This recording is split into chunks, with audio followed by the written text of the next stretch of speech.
शुक्लां भरधरं विष्णुं शशिवर्णं चतुर्भुजं प्रसन्नवदनं ध्यायेत् सर्वविघ्नोपशान्तये। ॐ सहना भवतु सहनौ भुनक्तु सह वीर्यं करभावहै तेजस्विनावधीतमस्तु मा विद्विषावहै। ॐ शान्तिः शान्तिः शान्तिः। अगजानन पद्मार्कं गजाननमहर्निशम् अनेकदन्तं भक्तानामेकदन्तमुपास्महे। श्रीमहागणपतये नमः। गुरवे सर्वलोकानां भिषजे भवरोगिणां निधये सर्वविद्यानां श्रीदक्षिणामूर्तये नमः। अस्मद्गुरुचरणारविन्दाभ्यां नमः। वसुदेवसुतं देवं कंसचाणूरमर्दनं देवकी परमानन्दं कृष्णं वन्दे जगद्गुरुं। ज्ञानानन्दमयं देवं निर्मलस्फटिकाकृतिम् आधारं सर्वविद्यानां श्रीहयग्रीवमुपास्महे। श्रीहयग्रीवमूर्तये नमः। सरस्वती नमस्तुभ्यं वरदे कामरूपिणि विद्यारंभं करिष्यामि सिद्धिर्भवतु मे सदा। श्रीमहासरस्वत्यै नमः। उमाकोमलहस्ताब्जसम्भावितललाटकं हिरण्यकुण्डलं वन्दे कुमारं पुष्करस्वजं। வெற்றிவேல் முருகனுக்கு ஹரஹரோஹரா. லோகவீர்யம் மகாபூஜ்யம் சர்வரக்ஷாகரம் விபும் பார்வதி ஹிருதயானந்தம் சாஸ்தாரம் பிரணமாம்யஹம். स्वामिये शरणमय्यप्पा। वागर्ताविव सम्पृक्तौ वागर्तप्रतिपत्तये जगतः पितरौ वन्दे पार्वती परमेश्वरौ। श्रीपार्वती परमेश्वराभ्यां नमः। कोमलं कूजयन् वेणुं श्यामलोऽयं कुमारकः वेदवेद्यं परब्रह्मा तस्मै श्रीगुरवे नमः। अस्मद्गुरुचरणारविन्दाभ्यां नमः। श्रीकृष्ण गोविन्द हरे मुरारे श्रीनाथ नारायण वासुदेवा। श्रीकृष्ण गोविन्द हरे मुरारे श्रीनाथ नारायण वासुदेवा। श्रीकृष्ण गोविन्द हरे मुरारे श्रीनाथ नारायण वासुदेवा। पीताम्बरं करविराजितचक्रशङ्खकौमोदकी सरसिजं करुणासमुद्रं राधासहायम् अतिसुन्दरमन्दहासं वातालयेशम् अनिशं हृदि भावयामि। कृष्णो रक्षतु मां चराचरगुरुः कृष्णं नमस्ये सदा। कृष्णेनैव सुरक्षितोऽहमसकृत् कृष्णाय दत्तं मनः। कृष्णादेव समुद्भवो मम विभो कृष्णस्य दासोऽस्म्यहं। कृष्णे भक्तिरचञ्चलास्तु भगवन्। हे कृष्ण तुभ्यं नमः। श्रीगुरुवायूरप्पा शरणं। नम्राणां सन्निधत्ते सततमपि पुरस्तैरणभ्यर्थितानपि अर्थान् कामानजस्रं वितरति परमानन्दसान्द्रां गतिं च। इत्थं निःशेषलभ्यो निरवधिकफलः पारिजातो हरे त्वं क्षुद्रं तं शक्रवाटी ध्रुममभिलषति व्यर्थमर्त्यव्रजोऽयं। श्रीगुरुवायूरप्पा शरणं। श्रीः भट्टपादम् अनिशं हृदि भावयामि। वंशीविभूषितकरात् नवनीरदाभात् पीताम्बरात् अरुणबिम्बफलादरोष्टात् पूर्णेन्दुसुन्दरमुखात् अरविन्दनेत्रात् कृष्णात् परं किमपि तत्त्वमहं न जाने। കൈരണ്ടും കൂപ്പി ഞാൻ വീണ്ടുമീറക്കുന്നു നീരജലോചന നിന്നോടായി. ഏതീനു മഞ്ഞാനെ കുംഭീരേന്താത്തോരു പ്രീതിയിൽ നീ എന്നെ പാലിക്കുന്നായി. കൃഷ്ണ ഹരേ ജയ കൃഷ്ണ ഹരേ ജയ കൃഷ്ണ ഹരേ ജയ കൃഷ്ണ ഹരേ. Good morning, everyone. Welcome to the class. Let's see. Vani, Are you on? Yes, I'm on. Okay. Can you do 35? Yeah. Okay. And then Swami, Ninga, or you or Lavanya, can one of you do 35? Or 36, sorry, or not 35, 36 பண்ண முடியுமா Swami? இல்லையா okay, I know Yeah, 36 I can. Yeah, I can do 36 also. No, 35 தான் நல்லா practice பண்ணேன். 36 அவ்வளவுதான். But I So will still Vani, do. yeah, so Vani, you can do 35, and Lavanya, Swami, you can do 36. எவ்வளவு முடிஞ்சதோ அவ்வளோ. I know it's just last week, right? So, and then Nikki, Narayani, you can be a student. And then I was waiting to see if let's see who else joins, and then we'll figure out. Okay, Vani, you can start. Vani Garu, whenever you're ready. Om Shri Krishnaya Parabrahmane Namaha. Shri Ramacharitra Varnanam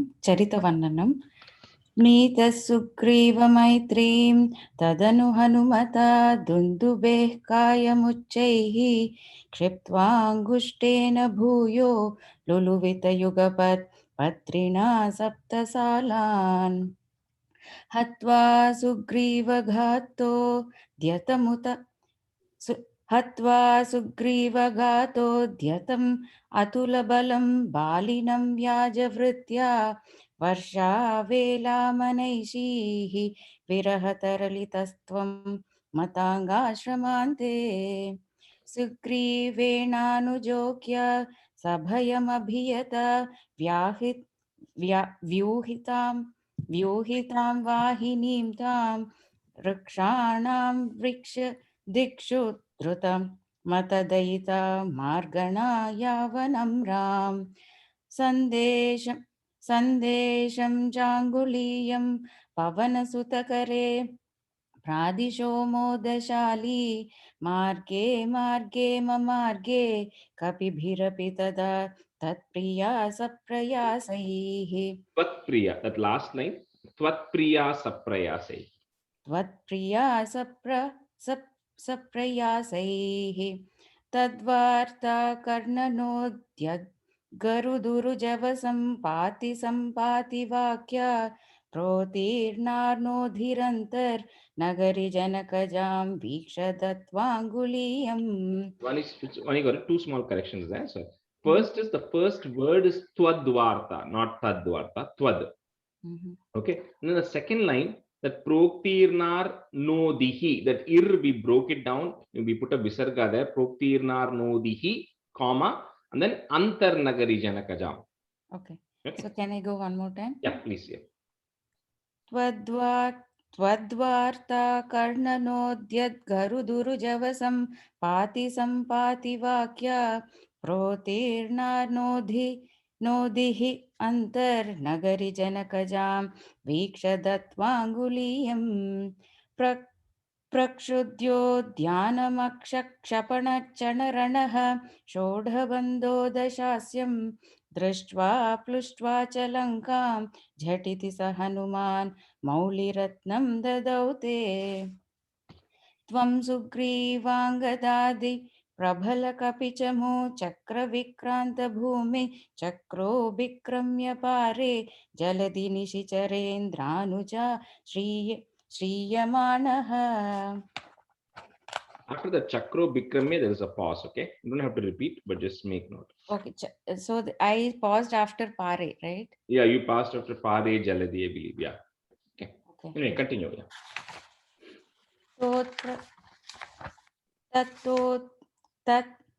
तत्प्रोक्तां शत्रुवार्तां रहसि निशमयन् प्रार्थरोषा प्रास्ताग्नेयास्त्र तेजः त्रसदु दधिगिरा लब्धवान् मध्यमार्गम् कीशैराशान्तरोपाहृत गिरिनिकरैः नेतुमाद्यापयातो यातोऽन्यामर्थ्यदंष्ट्रा नखशिखरिशिला शालशस्त्रैः स्वसैन्यैः व्याकुर्वन् सानुजस्त्वं समरभुवि परं विक्रमं शक्रजेत्रा वेगान्नागास्त्रबद्धः पतगपतिगरुन् मारुतैर्मोचितो भूः.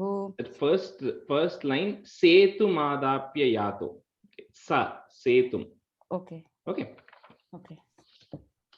सौमित्रिस्त्वत्र शक्ति प्रहृति गलदसुर्वातजानीत शैल घ्राणात् प्राणानुपेतो व्यकृणुत कुसृतश्लाघिनं मेघनादम् मायाक्षोभेषु वैभीषणवचनहृतस्तम्भनः कुम्भकर्णं सम्प्राप्तं कम्पितोर्वितलं मखिलचमो भक्षिणं व्यक्षिणोस्त्वम्.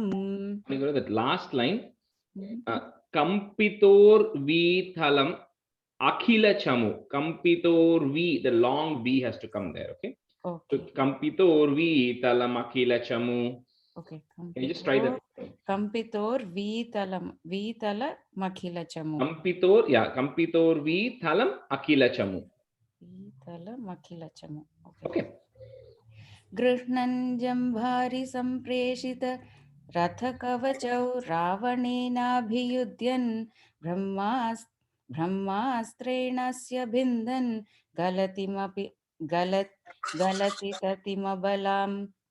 गलतिमतिमबलाम् अग्निशुद्धां प्रगृह्णन्.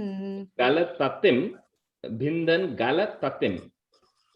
Bindan galatatim. And yeah, and then comma, then Abalam, yeah. Abalam Agni Shuddham. So we should say it Abalam Agni Shuddham. Yeah, because we are going to pause after Galatatim, so it becomes Abalam Agni Shuddham. Okay. Brahmastrenasya bhindan galatatim Abalam Agni Shuddham pragrahnan. देवश्रेणी वरो जीवित समरमृतैः अक्षतैर्ऋक्षसङ्घैः लङ्काभद्रा च साकं निज नगरमगा सप्रियाः पुष्पकेन प्रीतो दिव्याभिषेकैः अयुतसमधिकान् वत्सरान् पर्यरंसीः मैथिल्यां पापवाचा शिव शिव किल तां गर्भिणीमभ्यहासीः शत्रुघ्नेनार्तयित्वा लवणनिशिचरं प्रार्थयशूद्रपाशं तद्वाल्मीकिगेहे तावत् वाल्मीकिगेहे तावत् वाल्मीकिगेहे कृतवसतिरूपा सुता सीता सुतौ ते वाल्मीकेस्त्वस्तुतो गापितमधुरकृते आज्ञया यज्ञवाटे सीतां त्वय्युक्तकामे क्षितिमविशदसौ त्वं च कालार्थितो भूः हेतो सौमित्रिघाती स्वयमत सरयु मग्निनिःशेषभृत्यैः साकं नाकं प्रयातो निजपदमगमो देववैकुण्ठमाद्यम्. Just the second line, second word, Tvayaptu Kame. सीतां त्वय्याप्तु कामे. Yeah, that's good. सोऽयं मर्त्यावतारः तव खलु नियतं मर्त्य शिक्षार्थमेवं विश्लेष्टार्थिन्निरागस्त्वजनमपि भवेत् कामधर्मार्तिसक्त्या नो चेत् स्वात्मानुभूतेः क्वनु तव मनसो विक्रिया चक्रपाणे सत्वं सत्वैकमूर्ते पवनपुरपते व्याधुनु व्याधितापान्. Shri Krishnaya Parabrahmane Namaha. Very nice. Just the second line, last stanza, second line. Tyajanam api vishlesharthar niragas tyajanam api bhavet. That word, okay? Yeah. Okay. Very nice. Thank you. So Swami, if you can, or let me know otherwise. 36. Till whatever, I think you tried up to 7, right? We did so. Yeah. Shri Krishnaya Parabrahmane Namaha. Dasakam 36. Parasuramavatar Varnanam. Atre putrataya pura tvamanasuyayam hidat दत्ताभिदो जातशिष्य निबन्धत तंत्रित मनाः स्वस्थ स्वस्थश्चरन् कान्तया दृष्टो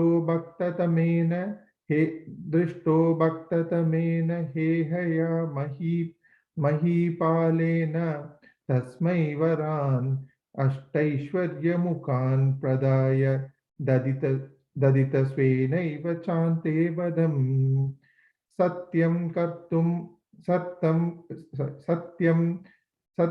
कर्तुमतार्जुनस्य च वरं तच्शक्तिमात्रानतं ब्रह्मद्वेषि तदाकिलं नृपकुलं हन्तुं च भूमिर्भरम् सञ्जातो जमदग्नितो भृगुकुले त्वं रेणुकायां हरे रामो नाम तदात्मजेष्वरजः पित्रोरदा सम्मदम्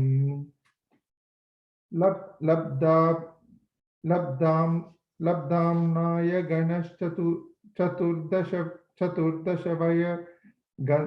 चतुर्दश वया गन्धर्वराजे मनाक् आसक्तां किल मातरं प्रतिपितुः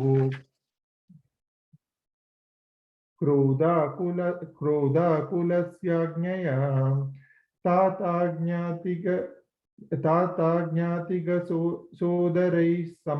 सोदरैः सममिमां चित्वा सन्तात्पितुः तेषां जीवनयोगमापितवरं माता च ते दाद्वरान् पित्रा मातृमुदे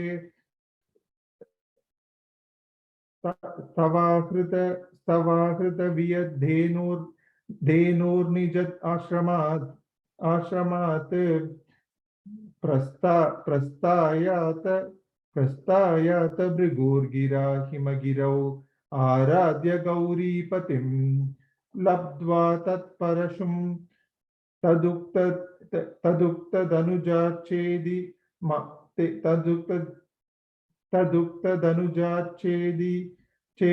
महास्त्रादिकं प्राप्तो मित्रम्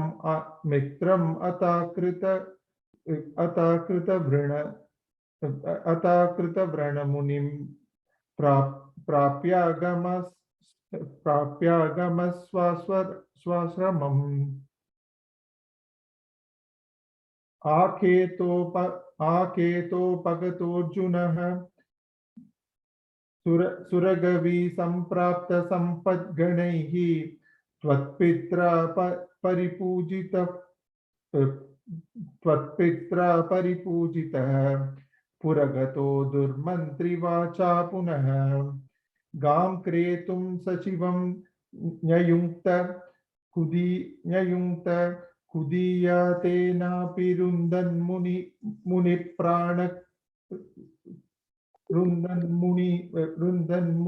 प्राणक्षेप सरोष गोहत चमुचक्रेण वत्सो हृतः sorry tune போயிட்டாங்க That's okay. Yeah. सुक्रोज्जीवित तात वाक्यचलित क्रोधोत सख्या समं बिभ्रद्यात महोदरोपनिहितं चापं कुतारं शरन् कुठारं शरान् चापं कुठारं शरान् आरूढः सहवाह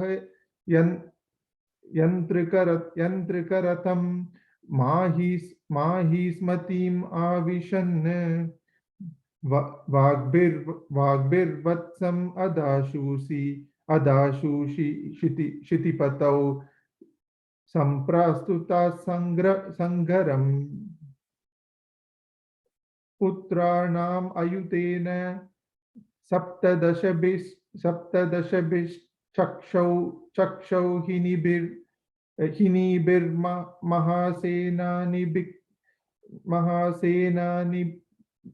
महासेनानिभिरानेक मित्रनिवहैः व्याजृम्भिता योधनः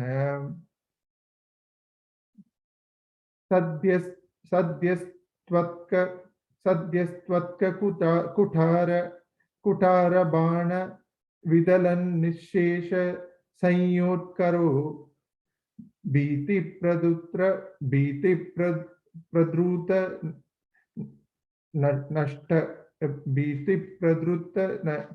नष्ट शिष्ट Tanaya त्वामापदत्ते देहयः.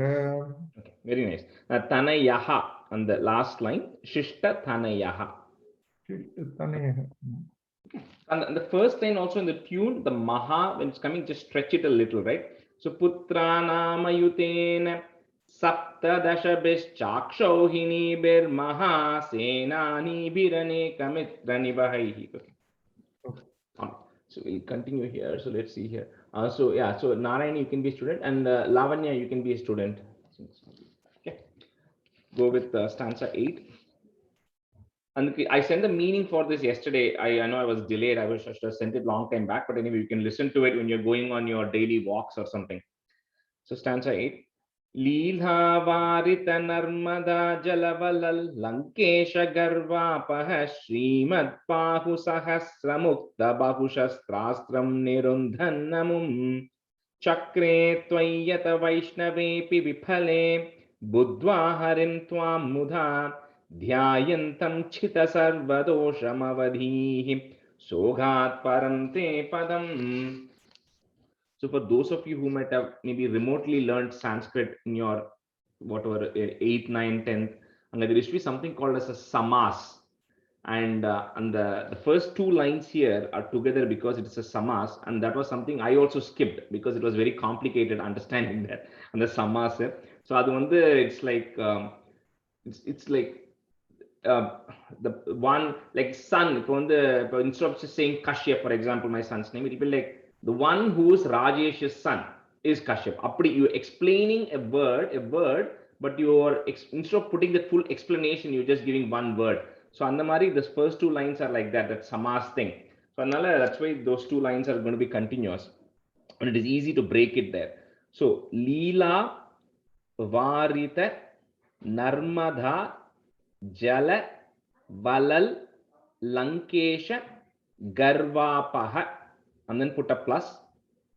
Srimad Bahu Sahasra Mukta Bahu Shastrastram. That's one word. Shastra Astra. Remember those two words. Shastra Astra. So Shastrastram Nirundhanamum.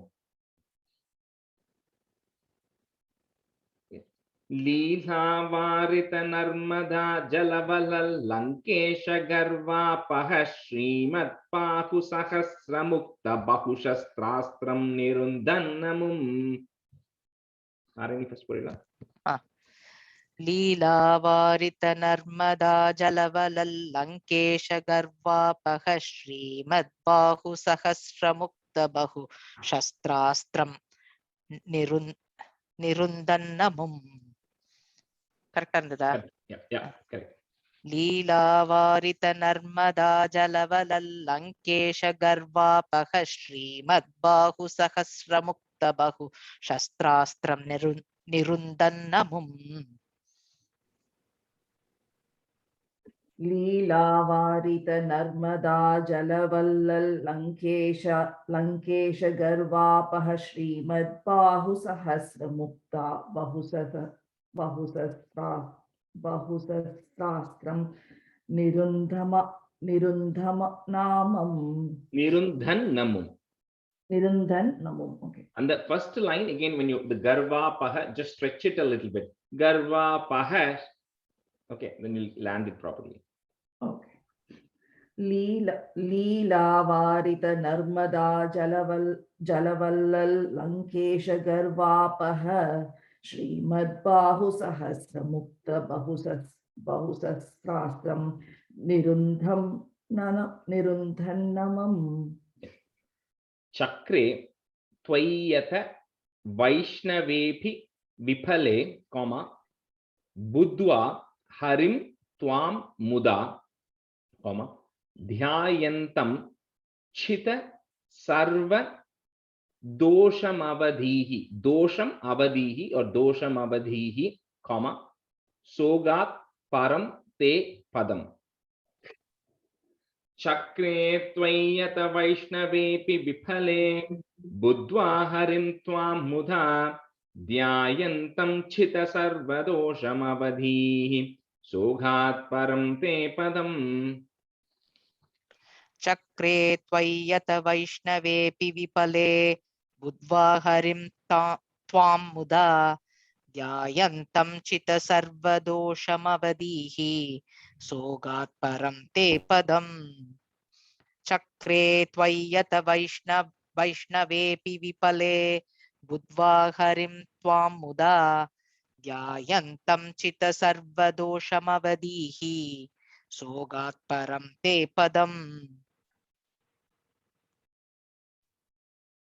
चक्रे त्वय्यत वैष्णवेऽपि विफले बुद्ध्वा हरिं त्वां मुदा ध्यायन्तं चित सर्वदोषमवधीः सोगात् परं ते पदम् चक्रे त्वय्यत वैष्णवेऽपि विफले बुद्ध्वा हरिं त्वां मुदा ध्यायन्तं चित सर्वदोषमवधीः सोगात् परं ते पदम्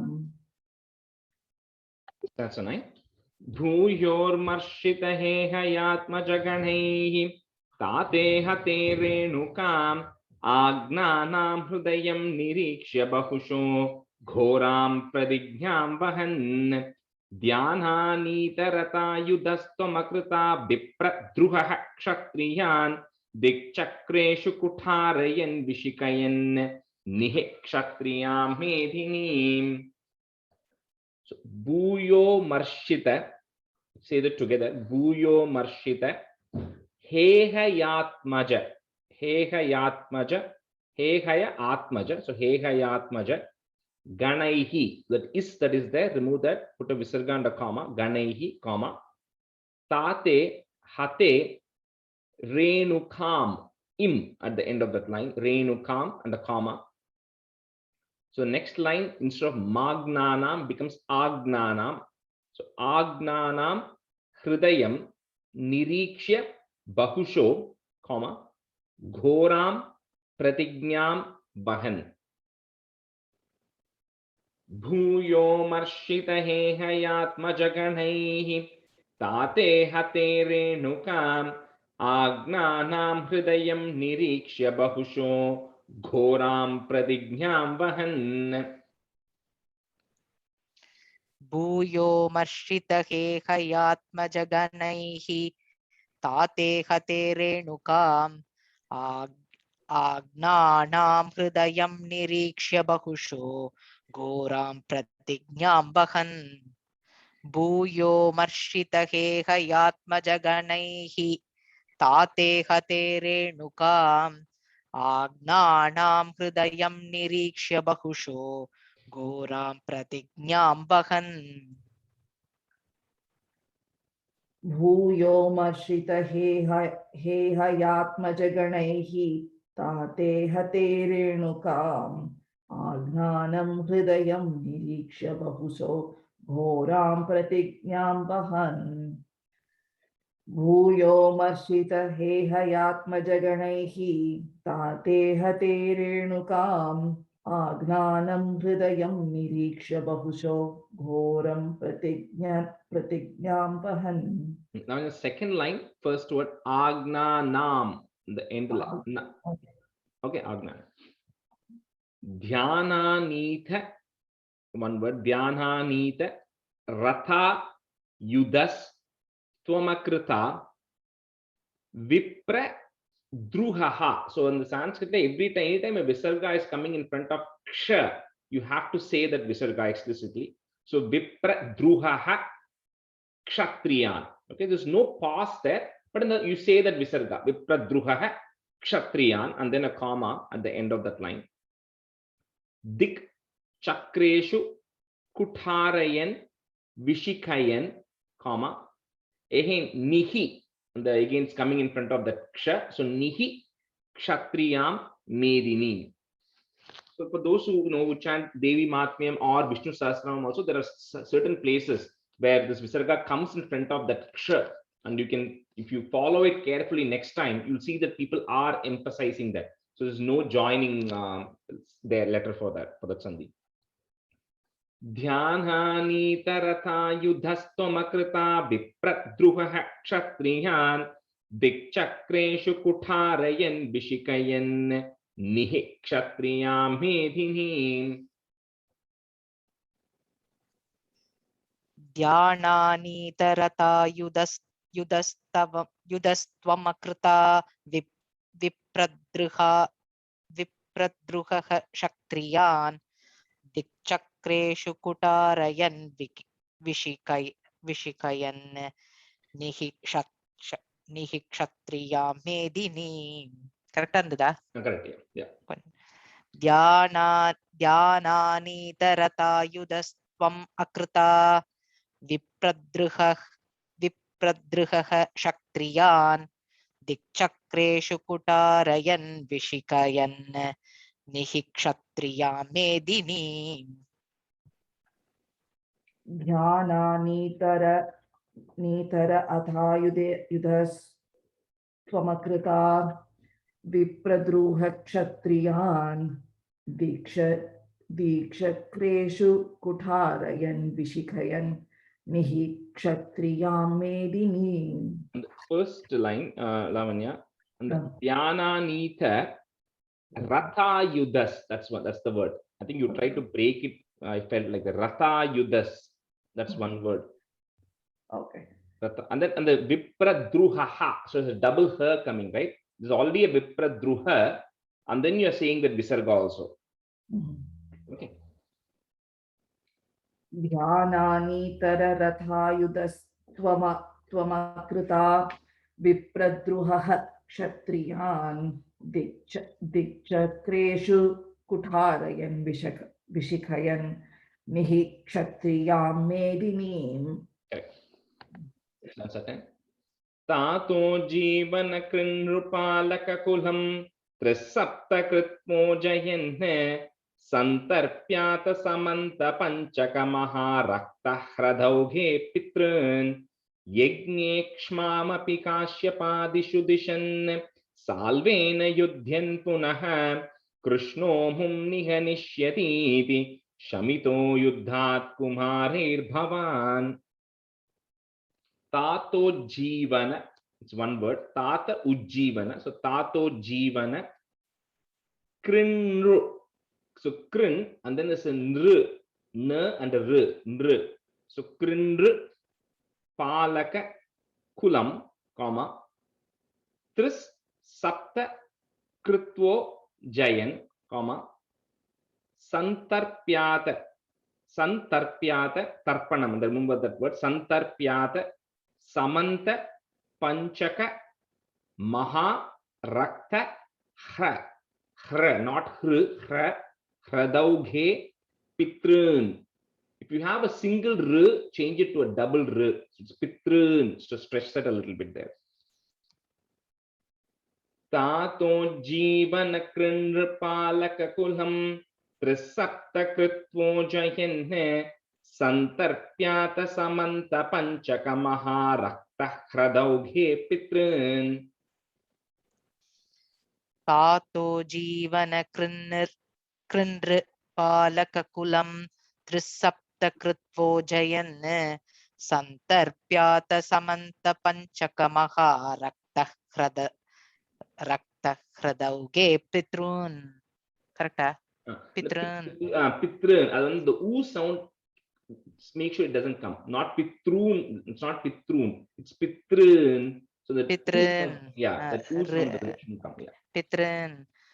Tato Jeevana Krindra Palakakulam Trisapta Krutvo Jayan Santarpyata Samanta Panchakamaha Rakta Hradauge Pitran. Pitran. Adinno padagano. Pitran.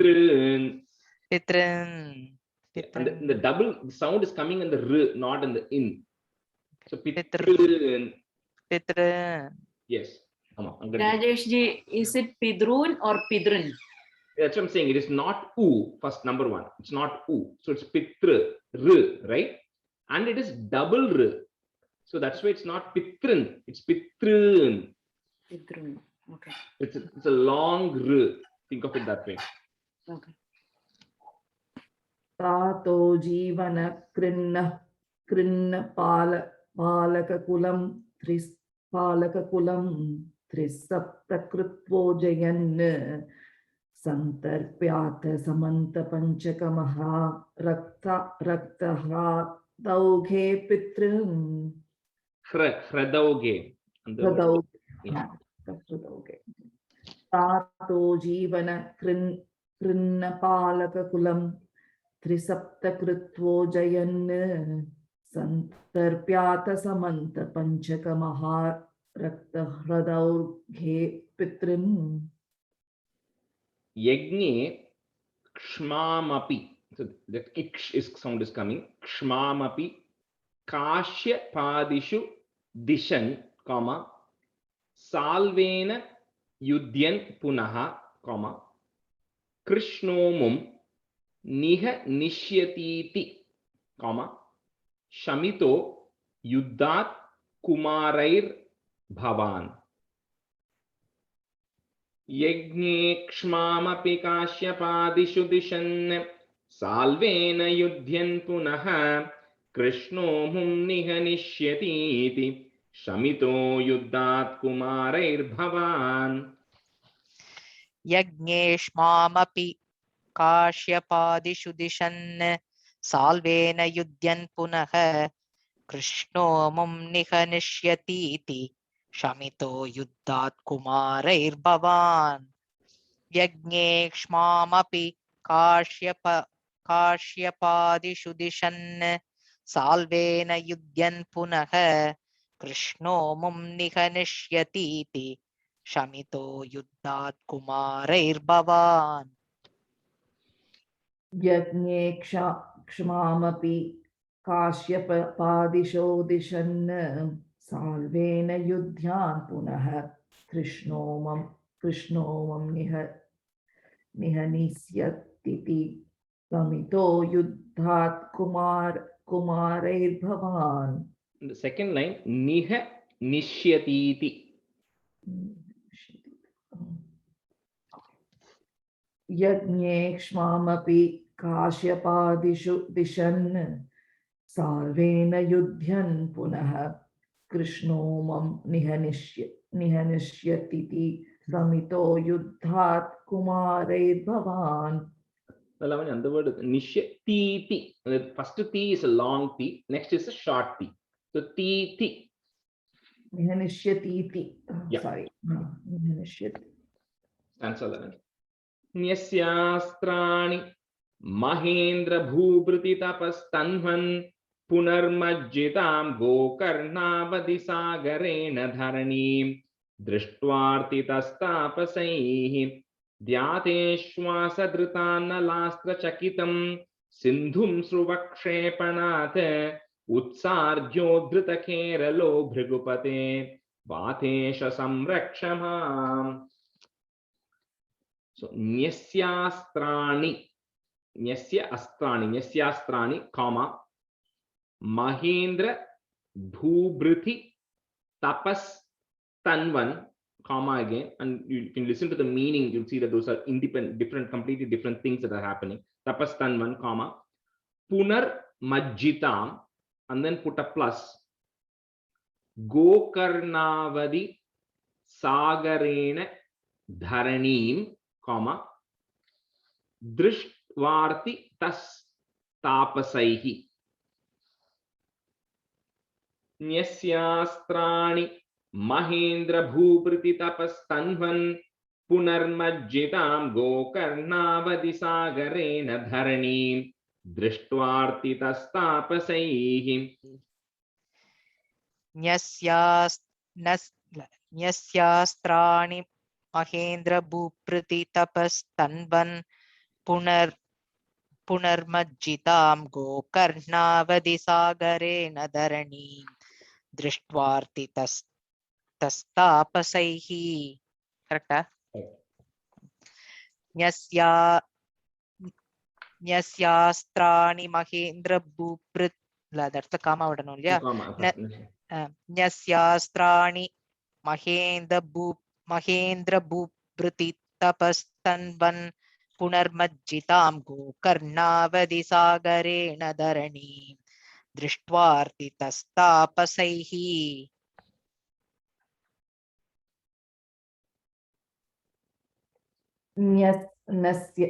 न्यस्यास्त्राणि महेन्द्र भूभृति तापस्तन्वन् पुनर्मज्जितां गोकर्णावधि सागरेण धरणीं दृष्ट्वार्तितस्तापसैः. Nyasyastrani, after that there is a pause, and after tapastanvan also. So two pauses in the first line. Okay. Okay. Nyasyastrani Mahendra Bhubriti Tapastanvan. Yeah. Nyasyastrani Mahendra Bhubriti Tapastanvan Punarmajjitam Gokarnavadhi Sagarena Dharanim Drishtvarti Tastapasaihi. Sorry, That's okay. Dhyate Shwasa Dritana Lastra Chakitam, comma, Sindhum Sruva Kshepanat, put a it at the end of that line, it and a comma, Kshepanat.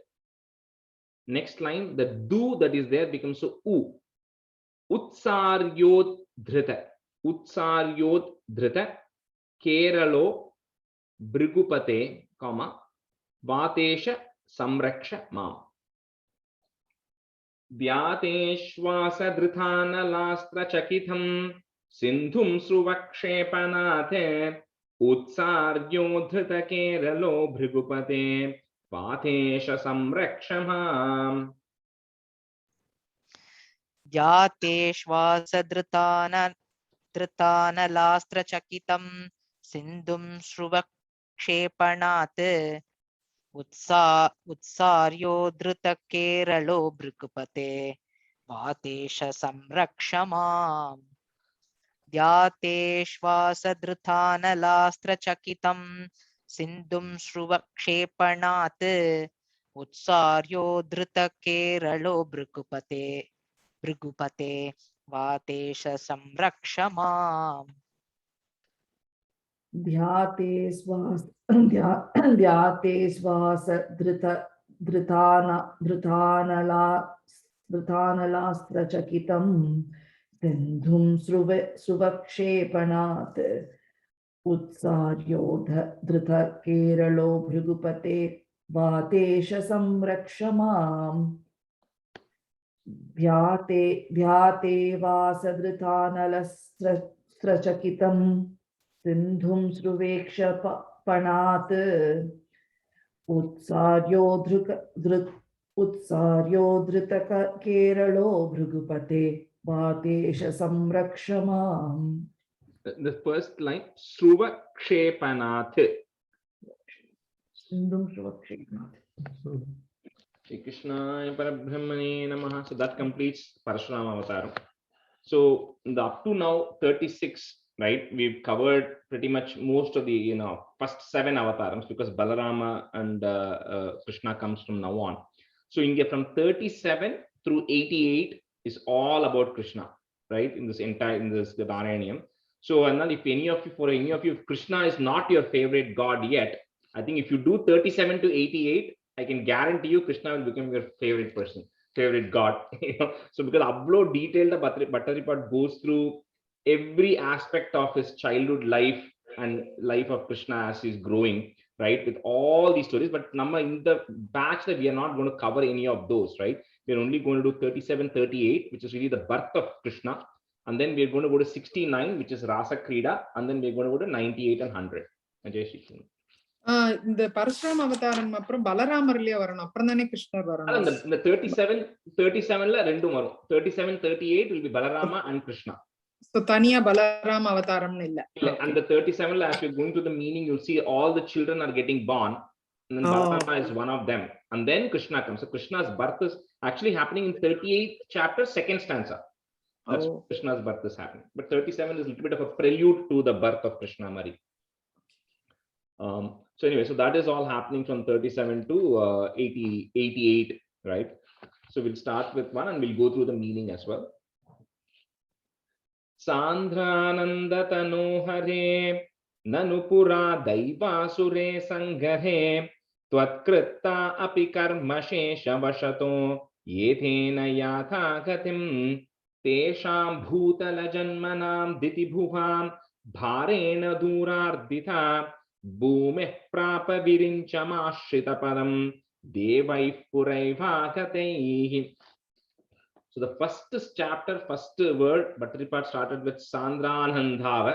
Again, here he starts with Sandrananda Tanohare. And then last Dashakam, last he ends with Paramananda. He ends with the Ananda. So again, all he's saying is it's like a in between, right? So this is kind of in the context, although it's not 50th chapter, in the context of how it is split.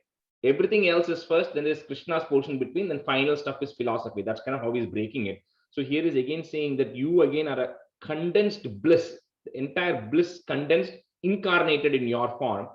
So, oh Lord, in the past, when we saw that Kurma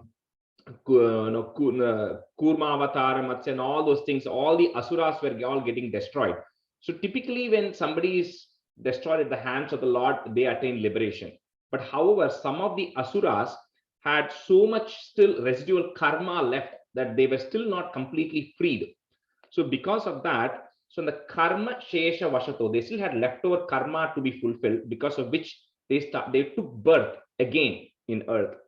And so because of that, again, because about the natural attitude, they started creating havoc. So there was still more bad stuff happening on the earth.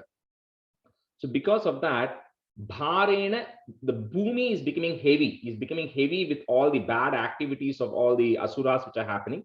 So in this case, Bhattaripad says Bhumi itself is going, but it doesn't mean the earth itself goes. Maybe the representation of the earth goes. You can think of it that way. The Manu or somebody is going, and they are going to Virincham Ashrita Padam is Brahma. They're going to Brahma and saying that there's a lot of bad activities which are happening on the earth. So we really need you to protect me from here, because my residents are all suffering because of all the bad kings and all the asuras who are there. However, when the Mother Earth goes there, Devai Puraivagatehi, the Devas were already there with the same complaints, saying that the asuras are becoming more powerful, so we need help again. The Devas are already there. So Sandra Nandatano Hare, comma, Nanu Pura Daivasure Sangare, comma, Tvatkritta api karma shesha vashato, comma, yete na yata gatim. Sandhrananda hare nanupura daivasure sangare Tvatkritta api karma shesha vashato yete na yata gatim. Sandranandatanohare nanupura daivasure sangare tvatkritta api karma sesha vashato yetena yata gatim. Sandranandatanohare nanupura daivasure sangare tvatkritta api karma sesha vashato yetena yata gatim. Sandranandatano hare nanupura daivasure sangare tvatkritta api karmashesha vasato yete na yatagatim. Yete na yatagatim. Yete na yatagatim. शान्द्रानन्दतनोहरे ननु पुरा दैवासुरे सङ्गरे त्वत्कृता अपि कर्मशेषवसतो ये तेन यथा याता गतिम् तेषां भूतल जन्मनां दिति भुवां कॉमा भारेण दूरार्दिता कॉमा भूमिहि, so put a if there, bhumih prapa virincham ashrita, if you want to break it, or virincham ashrita, one word, or virincham ashrita padam comma devaihi, so put a if again, devaih puraivagataihi tesham bhutala janmanam diti bhuvam bharena durardita भूमिः प्राप विरिञ्चमाश्रितपदं देवैः पुरैवागतैः तेषां भूतलजन्मनां तिथिभुवां भारेण दूरार्दिता भूमिः प्राप विरिञ्चमाश्रितपदं देवैः पुरैवागतैः तेषां भूतलजन्मनां तिथिभुवां भारेण दूरार्दिता भूमिः प्राप विरिञ्चमाश्रितपदं देवैः पुरैवागतैः गतैः तेषां जन्मनां दितिभुवं भारेण दूरार्दिता भूमिः प्राप विरिञ्चमाश्रितपदं देवैः पुरैवागतैः. And the third line, durardita at the end. Okay. तेषां भूतलजन्मनां दितिभुवं भारेण दूरादिता भूमिः प्राप विरिञ्चमाश्रितपदं देवैः पुरैवागतैः. The third, diti bhuvam, Lavanya, before the comma, diti bhuvam. I think you said diti bhuvam. Okay. Ba. Diti bhuvam. Okay. Bhuvam. Okay. I'm just thinking maybe we'll mix up today. Shobha, are you available? Nikki Chand Pandarak and Revati. From here, the rest of the class, half an hour. Okay. Yeah. Okay. All right. Okay, stanza 2. Ha ha durjana bhuri bharamatitam patho nidau patukam yetam palaya hantame vibashatam samprichya devaniman ityadi prachura pralapa vibasham alokya dhata mahim devanam vadanani vikshya parito dhadhyau bhavantam hareem. So here, the first stanza we just kind of talked about how the asuras were born. Actually, this is where the Mother Earth is going and actually complaining to Brahma, where she's saying that because of this, I'm unable to bear. I'm actually getting drowned because of all the bad activities and the bad deeds that people are doing. And I'm about to fall off, right? That's what the earth is saying. I cannot sustain myself.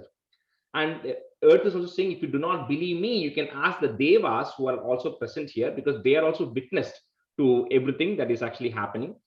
So when they go and complain, Brahma is saying, okay, I hear you, I understand this is happening, so let me first meditate. Because every time Brahma is, his general statement is, okay, let me meditate on the Lord, and then I will get answers, right? So that's also a lesson for everybody, right? I think that's what happens. They always say, okay, you know what, just go and contemplate on your problem, and then you'll get the answer. So that's what Brahma is saying. Let me go and meditate on the Lord, and then let me come back to you. And then he goes into meditation.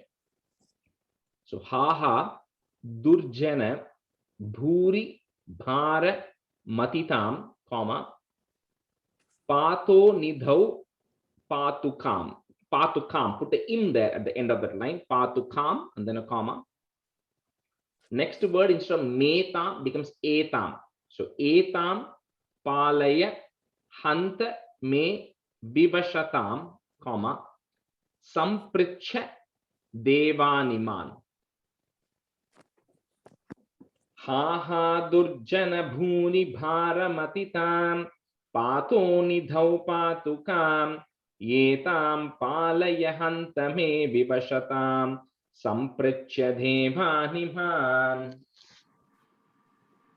हा हा दुर्जन भूरि भारमदितां पादो नितौ पादुकां एदां पालय हन्त मे विवशतां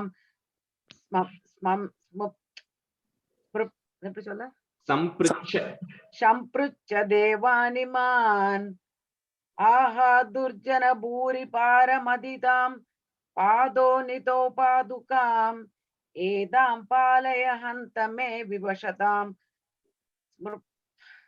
सम्पृच्य देवानिमान् आहा दुर्जन भूरि पारमदितां पादोनितौ पादुकां एदां पालय हन्त मे विवशितां सम्पृच्य देवानिमान् विवशतां second line विवशताम् okay आहा दुर्जन भूरि पारमदितां पादोनितौ पादुकां एतां पालय हन्त मे विवशतां सम्पृच्य देवानिमान् इत्यादि प्रचुर प्रलाप vivasham.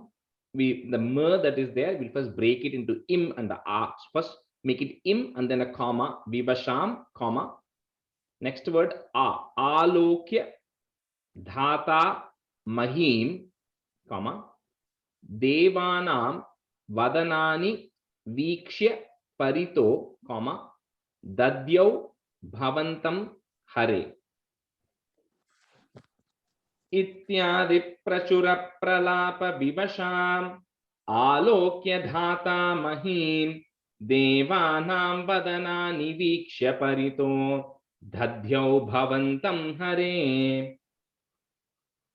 इत्यादि प्रचुर प्रलाप विवशाम आलोक्य दाता महीम देवानां वदनानि वीक्ष्य परितो दत्यो भवन्तं हरे. इत्यादि प्रचुर प्रलाप विवशाम आलोक्य दाता महीम देवानां वदनानि वीक्ष्य परितो दत्यो भवन्तं हरे. इत्यादि प्रसुर प्रलाप विवशाम् आलोक्य दाता महीम् देवानां वदनानि वीक्ष्य परितो दत्यौ भवन्तं हरे. इत्यादि प्रसुर प्रलाप विवशाम् आलोक्य दाता महीम् देवानां वदनानि वीक्ष्य परितो दद्यौ भवन्तं हरे. Stanza 3.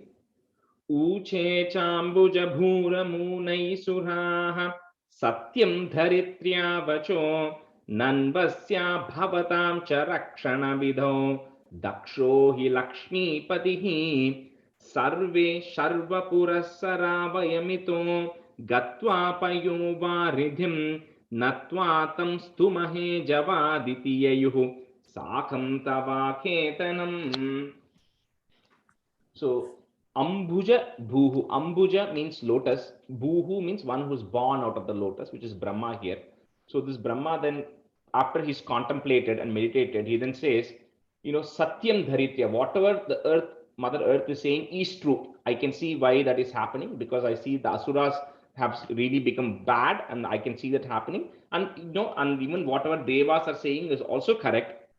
And when it comes to such matters of protection, Daksha, the only person who can actually help us is Lakshmi Patihi. Is the husband of Lakshmi is Vishnu. Mahavishnu is the only one who can actually help us in such matters. So because of that, Sarve, all of them, Sharva, the first is Sir, S, that is everybody. Next is Sharva, Sh, SH, that is referring to Lord Shiva. So all of them with Lord Shiva in the front, or led by Lord Shiva, then decide to go and go to Vaikuntham to go meet Mahavishnu. Right? So in one of my other batch classes, when we were talking through the earlier chapters, right, which talks about how the world gets created and everything. So on that, I explained that there is actually two Vaikuntham. There is one portion of Vaikuntham which is outside the Brahmandam, where once you go, you go there if you have no karma left, right? Eventually you go, that's it. So anga point, you can't come back. You can't like keep going back and forth. That doesn't happen that way. That is a place where you can only go if you no longer have karma. And Brahma has karma. That's the reason, because he's doing an act of creation. The moment he's doing an act, he's building up karma. That's why Brahma has a beginning and an end. So when they go and say, okay, I'm going to go meet Lord Mahavishnu or anybody, they're actually not going to that Vaikuntham. They're actually, there's another, then in one of the Parayanams I heard called as like Karya Vaikuntham or something like that. So anyway, there's a different place. So where they're going to go meet Mahavishnu here. And once they go there, then all of them are prostrating and they are kind of, beginning to seek refuge and sing your praises, and they are waiting for you to come and help them out. So Uche Chambhuja Bhura Munai, that you have to kind of say it together. Chambhuja Bhura Munai Suraha, and then comma, Satyam Dharitriya Vacho, comma, Nanvasya Bhavatam Cha Rakshana Vidhau, comma, Daksho hi Lakshmi Patihi. Uche Chambhuja Bhura Munai Suraha, Satyam Dharitriya Vacho, Nanvasya Bhavatam Cha Rakshana Vidhau, Daksho hi Lakshmi Patihi.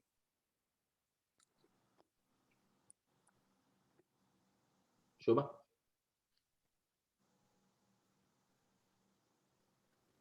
Shobha there. Yeah. Uche Chambuja Bhuva Munai Suraha Satyam Daridrya Vacho Nanvasya Bhavadan Charakshana Vitau Daksho hi Lakshmi Patihi. Uche Chambuja Bhuva Munai Suraha Satyam Daridrya Vacho Nanvasya Bhavadan Charakshana Vitau Daksho hi Lakshmi Patihi. Uche Wait Sambhuja. a second. Lakshmi Patihi. That me is long, Patihi is a short. Lakshmi Patihi. Yeah. Okay. Can I? Yeah, go ahead. Uche Chambuja Bhura Munai Suraha, Satyam Daridrya Vacho, Nanvasya Bhavatam Charakshana Vitau, Daksho hi Lakshmi Patihi. Uche Chambuja Bhura Munai Suraha, Satyam Daridrya Vacho, Nanvasya Bhavatam Charakshana Vitau, Daksho hi Lakshmi Patihi. Sarve Sharva Puras Sara Vayamito, comma, Gatva Payo Varidhim, comma, Natva Tam Stumahe Javaditi Yayuhu, comma, Sakam Tavaketanam. Come. Sarve Sharva Puras Sara Vayamito Gatva Payo Varidhim Natva Tam Stumahe Javaditi Yayuhu Sakam Tavaketanam.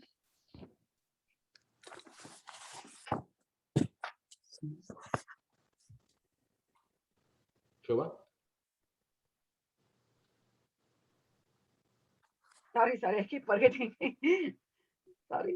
Sarve Sarva Purasara Vayamito Gatva Payo Varitim Natva Tam Stumahe Jayati Yayu Sagam Tavaketanam. Javaditi. In the last line, Javaditi. Javaditi Yayu Sagam Yayuhu. Sagam Tavoketanam. Sarve Sharva Purasara Vayamito Gatva Payo Varitim Natva Tam Stumahe जवादिति ययुः सागं तव केतनम्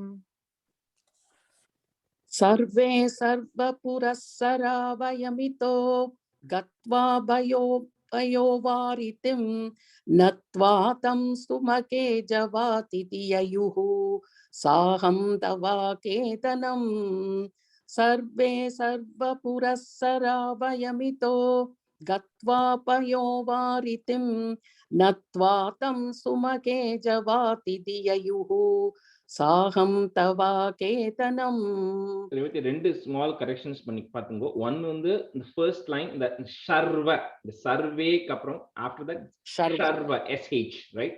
Okay. Sharva. And then last end of that line, last word payovari dim, the. Oh, dim. Dim, yeah, dh. Okay. Dim. Okay. Dim. That's a form.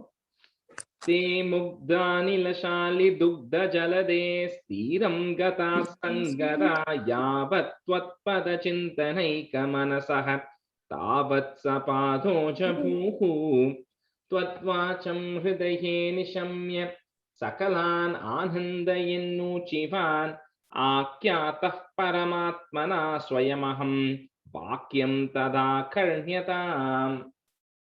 So now all of them are praying to the Lord in the waiting for Mahavishnu to come, and they were all standing, and then they had their mind fixated on your feet. So padoja bhuhu. So everywhere Bhadrapada always says, if you want to pray, you have to pray only at the Lord's feet.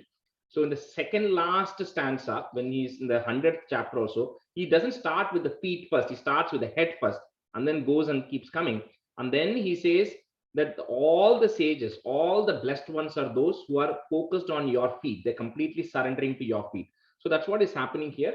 So all of them they have their minds fixated on your feet, and then they're meditating. At that time, Twadvacham, your words, Hridaye, in Brahma hears your words in his heart, right? And then he then says, he hears what the Lord is telling him, and then he tells to everybody that I have been told Paramatmana Swayam, I have been told by the Supreme Lord himself how he is actually going to help out, and whatever words he has said is very nice. It's a very good news. I have good news for you. Vakyam tada karnyatam. It's very pleasant to hear. I have some really good news to tell you. That's what I've been told by the Supreme Lord himself. So he says that to everybody, which makes everybody happy. Sakalan Ananda, everybody is getting happy. What the Lord is telling is coming only in the next stanza. So here, Bhagavatam, it says that Brahma was meditating on the Lord by chanting Purusha Suktam, right? And that's how he was meditating on the Lord, and when he heard the message back from the Lord. So te mugdhanila shali dugdha jaladhes. If you have jaladehe, then put a is to join it, or if you have is already, that's fine. Jaladhes tiram Gataha, you have, so put the is again, Gatas Sangatha. So that whole line is together, and then you put a plus. Yavat Twat Pada Chintanaika Manasaha. So that Manasas is there, so put a Visarga, remove that is, Visarga and a comma, Manasaha. Tavat Sa Patoja Bhuhu. So that whole first line is together. And then second line we pause after Manasaha. சங்கதாஹா சொல்லணுமா? இல்ல சங்கத் Sangatada. You're saying it together, there is no visarga before that. Yeah. So if you have it, then just you can remove it off. Okay, இல்ல விசர்க்கம் இருக்கு, but ஹா சொல்ல வேண்டாம். இல்ல Sangata Yavat. Take together. Yes. ते मुग्धानिलशालि दुग्ध जलधे स्थिरं गता संगता यावत् त्वत्पदचिन्तनैकमनसः तावत् सपाथो जभूः. ते मुक्ता निलसासि दुग्ध जलते धीरं गदा संगदा यावत् त्वत्पदचिन्तनैकमनसः तावत् सपादो जभूः. ते मुग्धा निलशालि दुग्ध जलते धीरं गदा संगदा यावत् त्वत्पदचिन्तनैग मनसः तावत् सपादो जभूः. ராஜேஷ் ம். அந்த ஜலே தேஸ் சொல்லணுமா தேஹே இருக்கு இல்லையா அந்த தேஹேன்னு இருந்ததுனாக்கா just put a is to join it, that's it. So, Jaladhes.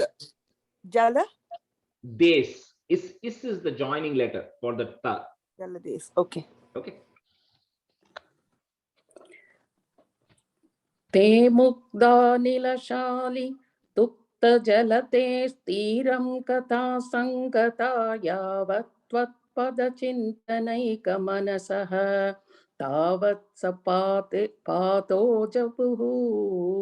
Boohu. ते मुग्धा नीलशाली तुक्त जलतस्धीरं कथा संगता यावत् त्वत्पदचिन्तनैकमनसः तावत् सपादो जबुः. Revati, that last letter, boohu, long u. Okay. Boohu. Okay. And I think, and Vasu, the reason and the aim why we are joining it, Jaladehe. Jaladehe is the right word. Jaladehe means ocean. Tiram means on the shore, right? So when they are waiting on the shore of the waters, right? So that's why Jaladehe, then you have to stop there. So that's why you're saying Jalades Tiram means on the banks of the waters. Okay Vadvacham Hridaye Nishamya, comma Sakalan Ananda. You don't have to break it there, but it's easier to say it that way. Sakalan Ananda Yennuchivan. Put a in at the end of that line and a comma. Ananda Yennuchivan, comma. Next line, Nakyata becomes Akyata. Akyataha is there, so put a if to join. Akyata Paramatmana Swayam Aham, comma. Vakyam Tada Karnyatam. Tvatvacham Hridaye Nishamya Sakalan Anandayennuchivan Akyatah Paramatmana Swayamaham Vakyam Tadha Karnyatam.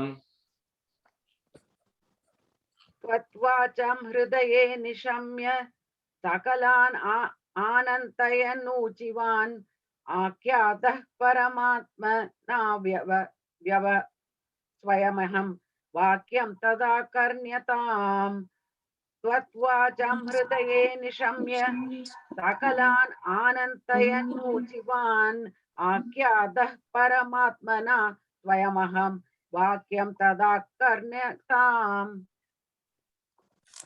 त्वत्वासं हृदये निशम्य सकलान् आनन्दयन्नु शिवान् आख्यातः परमात्मना स्वयमहं वाक्यं तथा कर्ण्यताम्. Or second, and the Nishamya kapram, there's a pause, okay? After Nishamya. Oh, त्वत्वासं हृदये निशम्य सकलान् आनन्दयन्नु शिवान् आख्यातः परमात्मना स्वयमहं वाक्यं तथा कर्ण्यताम्. Stanza 5. Jane dina dashamaham divishodam bhumescha bhimairnrupaihi tatshepaya bhavami yadavakule soham samagratmana deva vrishnikule bhavantu kalaya devanganaschavanau matse vartamite tvadiya vachanam patho jabhuruchivan. So again, Patho Jabuhu means the one who is lotus born, Brahma, Uchivan. He's saying, and then like he remember the last stanza, he said, hey, I have some, the Lord has told me directly, and what I'm going to say is going to make you happy. So this is Brahma is saying, and then now everything that is happening, you kind of think of it in quotes, right? Where the Lord is telling this. So where Vishnu is telling, Jane Dhina Dashamaham, I know the state, I know the current situation, right? What is happening, and all the cruel kings, Bhimai Nripaihi, all the cruel kings who are ruling over the earth and causing all these atrocities. So to eliminate that, to get rid of that, Bhavami Yadava Kule, I will be born in the clan of the Yadavas, right?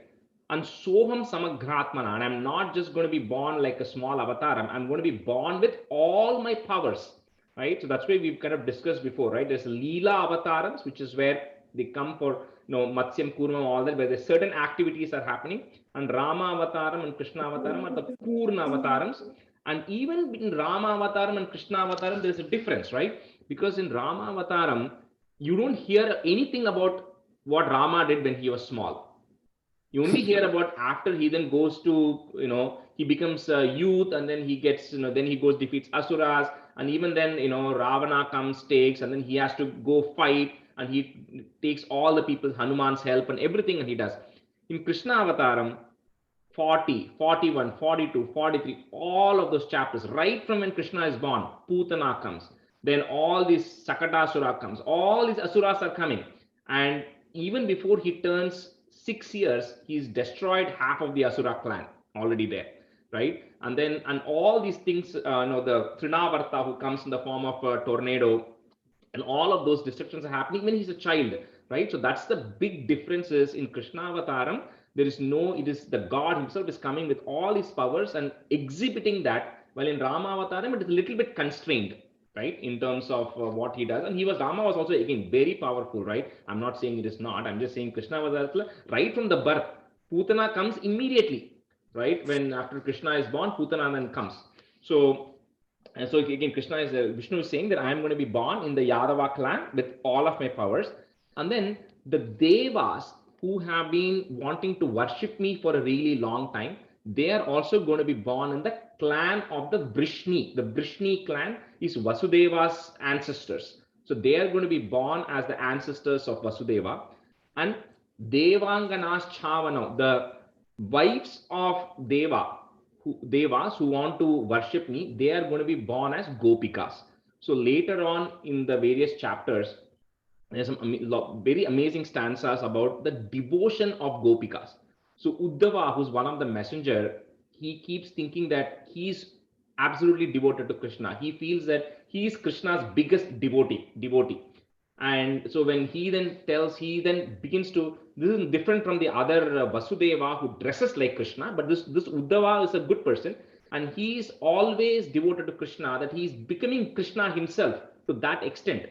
And so even him, Krishna sends him to Gokulam and then says, to Mathura and Gokulam, and says, you go take a message to the Gopikas. And he goes and sees the Gopikas. And then when he sees the devotion the Gopikas have on Krishna, he's giving up, saying, there's nobody who can be more devoted than the Gopikas. That's the amount of devotion they had. So here the Bhattaripad is saying that the Deva's wives are going to be born as Gopikas, and then Matsevartan, and they are all going to serve me in this incarnation. The Lord is saying, and then Brahma is then communicating this to all the gods and everybody who's actually present there. So Jane Dina Dashamaham, Divishadham Bhumeshcha Bhimair Nripaihi. So put a visarga at the end of that line and a comma, Nripaihi. Next line is goes away. So Tatshepaya Bhavami Yadavakule, Soham Samagratmana.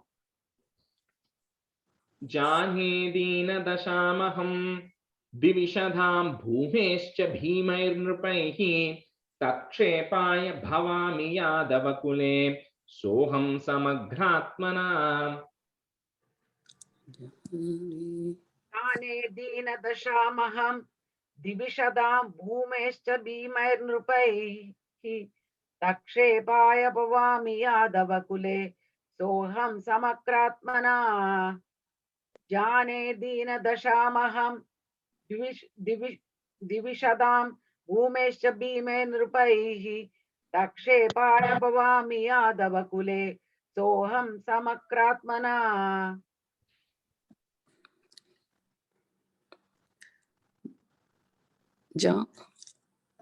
Jane Dina Dashamakam Divishadam Bhumeshcha Bhimair Nirpaihi तच्छेपाय भवामि यादवकुले सोऽहं समग्रात्मना Wait in the Dina Dashamaham. After that, there is a pause. Okay.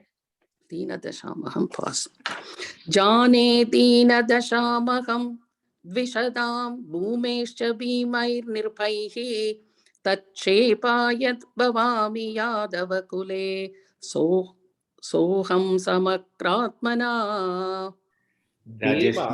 Rajeshri, Jani Dina Dashamaham, then comma, isn't it? Yes. Yeah. But after Divishada, we will make a small pause, isn't it? You don't have to make a pause. You can say it continuously, but when you're saying it, if you end up pausing, that's okay. But you can Jane Dina Dashamaham Divishadham Bhumescha Bhimai. So you don't have to, it'll go continuously. Okay, thank you, Rajesh.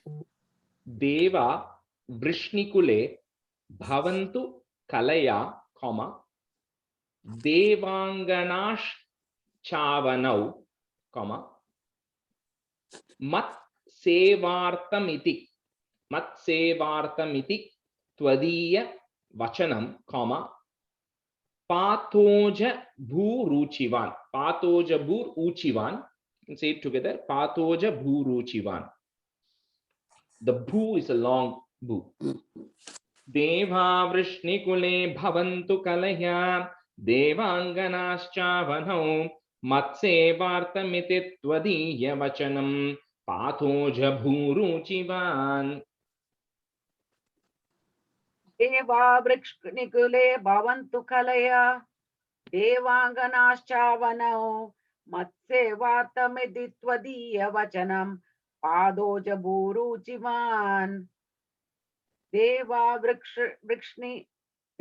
Vrishnikule Bhavantu Kalaya Devangana Nasha Vanau Matse Vartamidi Tvadiya Vachanam Padoja Bhuruchivan.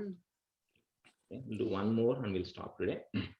Shrutva Karnarasayanam Tava Vachaha Sarveshu Nirvapita Swanteshvisha Gateshu Tavaka Kripa Piyusha Triptatmasu Vikyate Madurapure Khila Bhavat Sanhidya Punyottare Dhanyam Devakanandana Mudavahadraja Sashuratmajaha. So Shrutva, on hearing the words, it was as if Karna Rasayanam, as if it was nectar to their ears, to the Devas and everybody who's listening. They are extremely happy. It was as if it was like nectar to their ears.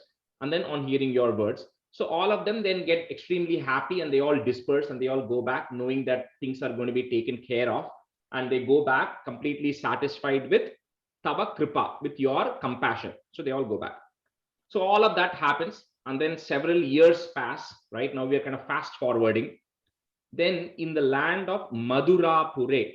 So if you now go to the map or if you go to Madura, I don't know how many of you have gone there, they say Mathura, they say, right? So the right word is Madhura because that's a city. It is sweet as honey. Madhu means honey. So that's a city which is sweet as honey. Same thing, Madurai we call in Tamil Nadu. That is also, it's coming from the root word is Madhu, which means honey. So this Madurapure, which is already a very sweet city, the name itself is sweet, that is becoming even more sanctified because Bhavat Sanidhya, because you are going to be born there, right? And that is becoming a Punya Kshetram because you, Krishna, are going to be born there. In that land of Madura, there was this Devaka Nandana, so which is a daughter of the king of King Devaka, which is referring to Devaki, right? So in that, this Dhanya, a virtuous person called Devaki, is then getting married to Shuratmajaha, which means the son of Shura, son of Shurasena, which is Vasudeva.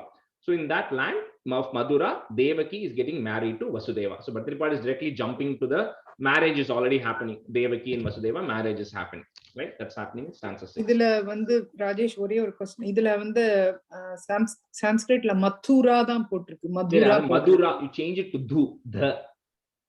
என்ன தா போட்டிருக்கு. ஆமா, அது change பண்ணிடுங்க. அது வந்து this is like the same. This will happen in some other things later as well. Brindavan, they'll say. It is Brindavan. B as in Victor. That's the right Vrindavan. But some books have it as Brindavan, right? But we say both, yeah, Vrindavan and Brindavanam. Yeah, but the right word is Vrindavan. word. Brindavan is the root word there. So the Madhura Pure. So you can get the Madhura Pure. Put the big, then the ta, tha, the, and the big the. That's the word. Letter should be there. Shrutva Karna Enaka Matu. Sorry, Matuna. There is no word. That's the point. Okay, so that's Madhura.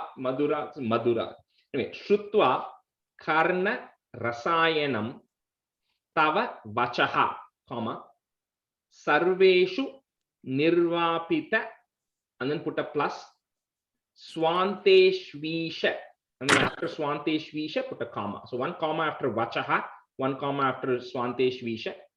Gateshu Tavaka Kripa Piyusha Triptatmasu. Shrutva karna rasayanam tava vachaha sarveshu nirvapita swanteshvisha gateshu tavaka kripa piyusha triptatmasu. Shrutva karna rasayanam tava vachaha sarveshu nirvapita swanteshvisha gateshu tavaka kripa Piyusha Triptatmasu. Triptatmasu. Atmasu. Triptatmasu.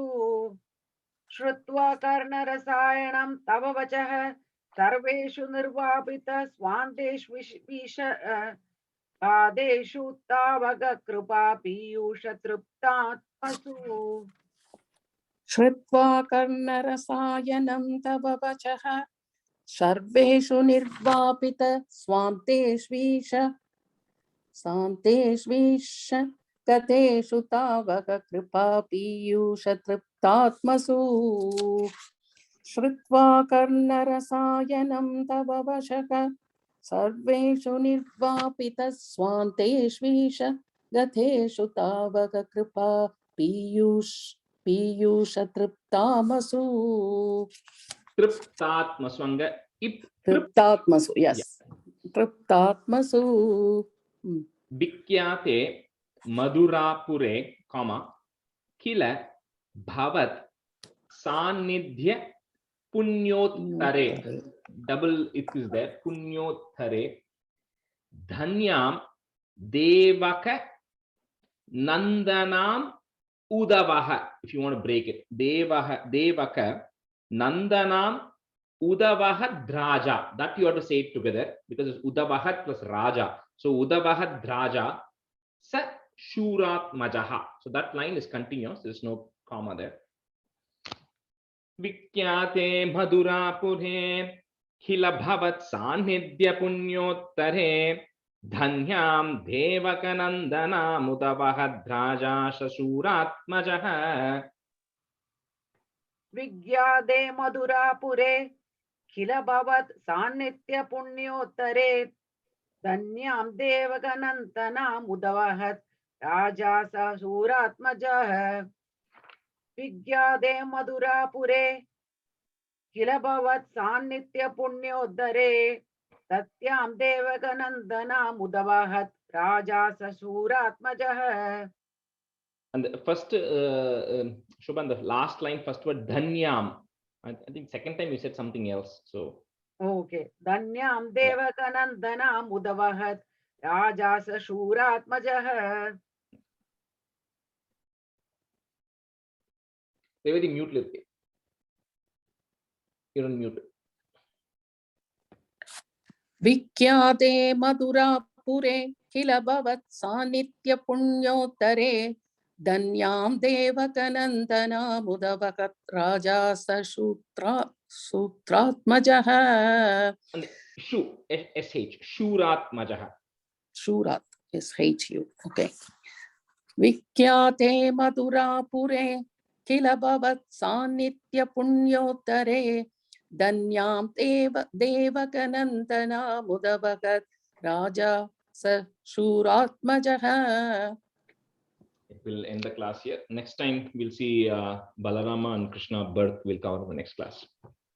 ராஜேஷ்ஜி இது வந்து எந்த tune முன்னாடி படிச்சதுல எந்த tune இதுன்னு சொல்ல முடியுமா? This is like the 4-liners, right? The Sandrananda, same thing. It's a 4-liner. Okay. Yeah. And another question is, next class வரும்போது you will நம்ம பாதி பண்ணா கூட you would be asking, to review that too, or முன்னாடி கிளாஸ்ல மட்டும்?